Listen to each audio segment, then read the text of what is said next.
शिवरात्रि को महाशिवरात्रि क्यों कहते हैं? आज इस रहस्य को मैं आप लोगों को बताने जा रहा हूँ। भारतीय पंचांग के अनुसार फागुन मास में आने वाली मासिक शिवरात्रि को महाशिवरात्रि के रूप में मनाया जाता है। ये एक विशेष बात है। कुछ लोग इस बात से महाशिवरात्रि मनाते हैं कि महाशिवरात्रि के दिन शंकर भगवान का विवाह पार्वती माता जी के साथ संपन्न हुआ था।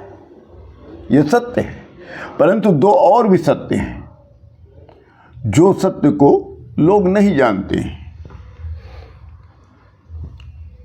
शिवरात्रि को महाशिवरात्रि, फागुन मास में पड़ने वाली मास शिवरात्रि को महाशिवरात्रि क्यों कहते हैं?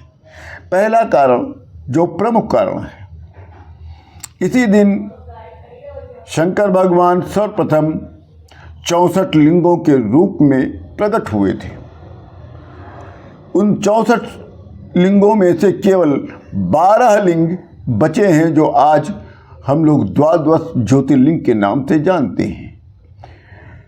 चूँकि इस दिन शंकर भगवान 64 शिवलिंगों के रूप में प्रकट हुए थे, इसलिए फागुन मास की चतुर्दशी को पड़ने वाली महाशिवरात्रि को महाशिवरात्रि कहते हैं। दूसरा प्रमुख कारण,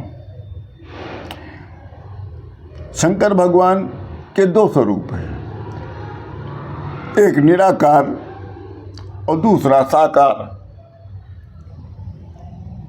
निराकार, ये दोनों स्वरूप होने के कारण, निराकार साकार स्वरूप होने के कारण ही शिव जी को परमात्मा जाना जाता है, परमात्मा के रूप में माना जाता है, क्योंकि ये दो गुण केवल शिव जी में पाए जाते हैं। इन्हीं दो गुणों में शंकर भगवान जो है निराकार स्वरूप से प्रथम बार फागुन मास की चतुर्दशी को सगुण रूप में प्रकट हुए थे, इसलिए फागुन मास की चतुर्दशी की शिवरात्रि को महाशिवरात्रि कहते हैं। और तीसरा प्रमुख कारण आप लोग जानते ही हैं कि इसी दिन शंकर भगवान का विवाह बड़े विधि विधान के साथ माता पार्वती जी के साथ हुआ था, और इसी दिन समस्त कर्मकांड का प्रयोग किया गया था। पहली बार नवग्रह की पूजा, गौरी गणेश की पूजा, कलश की स्थापना, अखंड ज्योत की स्थापना और विवाह के जितने भी कर्म होते हैं वो सारे संपादित किए थे। पहली बार शंकर भगवान और माता पार्वती के विवाह में ये सारे विधि विधान पहली बार संपन्न किया गया था, प्रयोग किया गया था, जो आज हम लोग के यहाँ विवाह में किया जाता है। इसलिए तीन प्रमुख कारणों